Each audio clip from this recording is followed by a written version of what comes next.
အားလုံးပဲမင်္ဂလာပါဟောင်းဝင်းအောင် YouTube channel နေပြီးပြန်လည်ကြိုဆိုလိုက်ပါတယ်ကျွန်တော်တို့ဒီတစ်ပတ် Sunday မှာကန်သွားတဲ့ Bishman ပွဲကြီးဖြစ်တဲ့ Arsenal နဲ့ဒီ United တို့ပွဲစဉ်တော့ပြီးသွားပြီပါဗျာဒါပေမဲ့ကျွန်တော်အနေနဲ့ဒီပွဲပြီးပေါ့နော် review တွေလည်းမတင်တော့ဘူး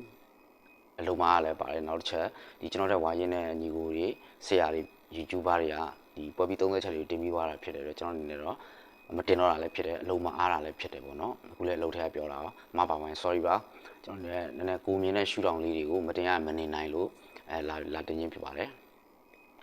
ကျွန်တော်ပထမဆုံးအနေနဲ့ပေါ့နော်ဒီ Henry တို့ဒီ Ian Wright တို့နော်ကန်ဝင်နေလာကြည့်ရပွဲနောက်တစ်ချက်အတူကူသွင်းသွားရလို့ဆိုလဲ wanted to test လေးနဲ့လောက်သွားတာဒီ Arsenal trade map ပေါ့အရင်တော့ wanted to test လေးနဲ့ကစားခဲ့တယ် Arsenal အသင်းရဲ့ trade map ပေါ့နော် Arsenal အသင်းရဲ့အမှတ်တစိ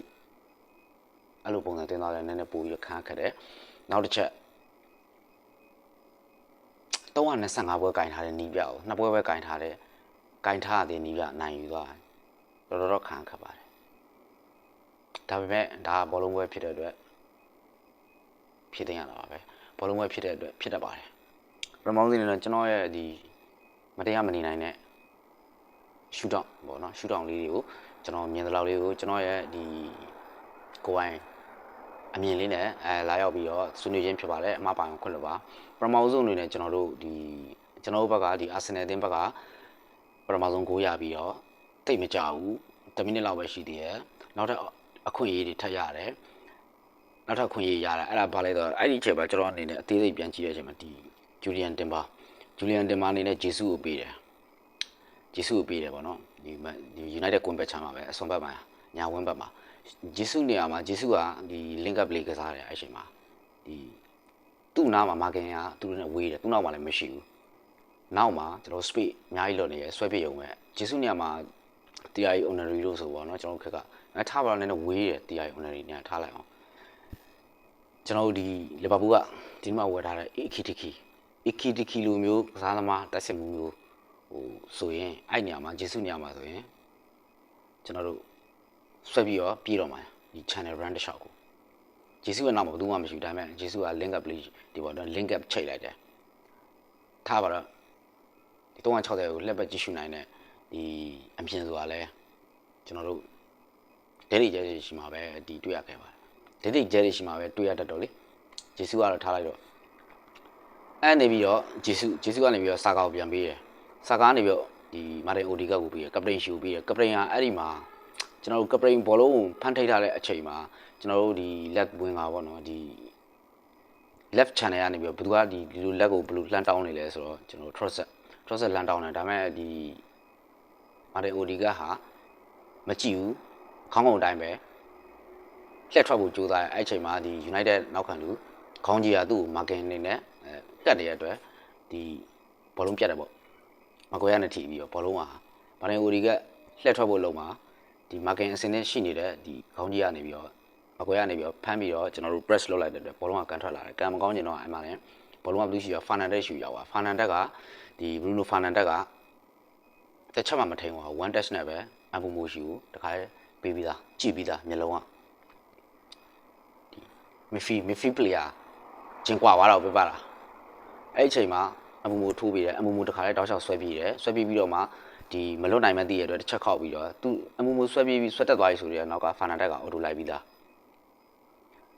ပြန်ချိုးပြီးတယ်အပူမိုးကန်တယ်တော်ကန်ကောင်းတယ်အဲ့ဒီကကျွန်တော်သိရတဲရရင်မို့ပုံစံလာနေပြီရင်တစ်ထိပ်နဲ့ပဲကျွန်တော်လည်းကြည့်နေရတာပဲထားလိုက်တော့ပထမကိုကျွန်တော်တို့ဆွေးနွေးကြည့်အောင်ပထမကိုသွားတဲ့အလုံးကကျွန်တော်နောက်တန်းမှာဆလီဗာဘောလုံးရထားတယ်ဘောလုံးကင်ထားတယ်ကျွန်တော်တေချာကြည့်ပြီး4စက္ကန့်ခွဲနဲ့5စက္ကန့်ကြာမှရှိတယ်တူကနေဘာလုံးမှမသိဘူးဟိုဘက်မှာလွတ်နေရလူရှိတယ်မပေးဘူးနောက်ဆုံးသူနဲ့အနီးဆုံးဖြစ်တဲ့ကျွန်တော်ဂါရီရဲ့လက်ကောင်ရှိတယ်တောင်းနေတယ်မပေးဘူးသူကလေးနဲ့4စက္ကန့်ခွဲ5စက္ကန့်အတွင်းကိုကင်ထားသေးတယ်အဲ့ဒီအချိန်မှာ Bruno Fernandes က United ဘက်ကသူနဲ့အနီးဆုံးဖြစ်တဲ့ဒီ Fernandes က10ပေခွဲ9ပေနီးပါမှရှိတယ်မပေးဘူးနော်4စက္ကန့်ခွဲမှာ1စက္ကန့်ဆိုရင်တော့မှအသက်ပဲဘောလုံးမှာ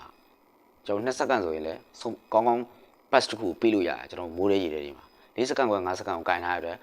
Fernandes က10ပေခွဲအကွာနေပြီးတော့ဖက်ကနေသူစက်ကနေ pressing တက်လို့တဲ့အချိန်ညမှာကျွန်တော်တို့ နည်းနည်းပြခြင်းအောင်ဆောင်ပြီးတော့ပြတဲ့ရောင်နဲ့ပေါ့ဗျာဆိုပြီးကျွန်တော်ပြတဲ့ရောင်နဲ့ကျွန်တော်တို့အဲ့အချိန်မှာဒီ Declan Rice ကဒီပေါ့နော် left wing back ကနေပြီးတော့ဒီပေးဖို့စုံတဲ့ကိုခွဲပေးလာတယ် right ကိုထိုးပြီးတယ် right ကလည်းသူ right ကဒီပေးဖို့စုံတဲ့ဝင်လိုက်တာနဲ့ right ကို marking ပေးတဲ့ United ဘက်က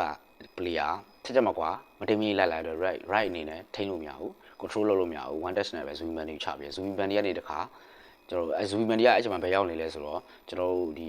နောက်တန်းကဒီ Saliba နဲ့ Gabriel နှစ်ယောက်တည်းပဲရှိရတဲ့အတွက်သူကဟိုပါဘောနော် backline 3ပေါ့ backline 3ပေါ့နော်ဒီတင်မနေရာကိုဝင်ထောက်ပေးတယ်အဲ့ချိန်မှာ Zubimendi ကိုပေးလိုက်တယ် Zubimendi ကနေပြီးတော့ပြန်ပြီးပေးတယ် Saliba ကိုအဲ့ချိန်မှာ Markin ဟိုဘက်က2ယောက်ပြန်ကတ်တဲ့အချိန်မှာ Saliba ကနေပြီးတော့ Zubimendi ကိုပေးတယ် Zubimendi ကိုအဲ့ဒီနေရာကိုကျွန်တော်တခြားချိန်ကြည့်ပြီးပြီဟာချန်နည်းနည်းလေးလွဲတာခန္ဓာကိုယ်ရိမ့်နေတာပြီးတဲ့ဘောလုံးဒီလိုလာတာနည်းနည်းလွဲပြီးတော့ Zubimendi ကဂိုးသမားကိုပြန်ပေးတဲ့အချိန်မှာထိချက်လွဲပြီးတော့ကျွန်တော်တို့ဆက်ရှိကြပြီပေါ့နော်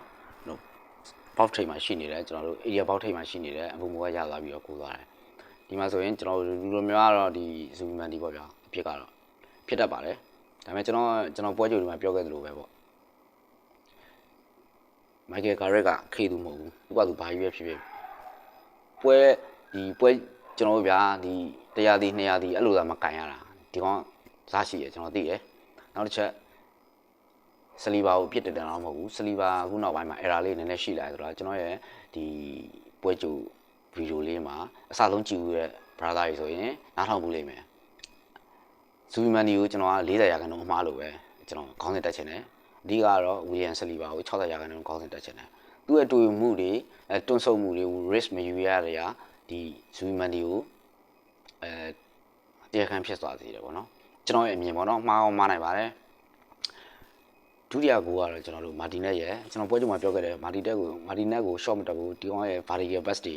ထွက်တယ်ဆိုတာဒီကျွန်တော်အာဆင်နယ်တဲ့က vertical pass တွေကိုသိမမြင်ရဘူးမမြင်ရတဲ့အတွက်များ vertical pass တွေလာနိုင်တာကိုကျွန်တော်တို့မပိတ်ဆို့နိုင်လားတော့ကျွန်တော်လည်းမပြောတတ်ဘူးဒုတိယဂိုးမှာဆိုလဲမာတီနက်ရဲ့ဒီ vertical pass ကနေပြီးတော့ဒိုဂူထိုးပြီးရဒိုဂူကနေပြီးတော့ဒီဒိုဂူနဲ့9ပေกว่าမှာကျွန်တော် ODG ရှိရဒါပေမဲ့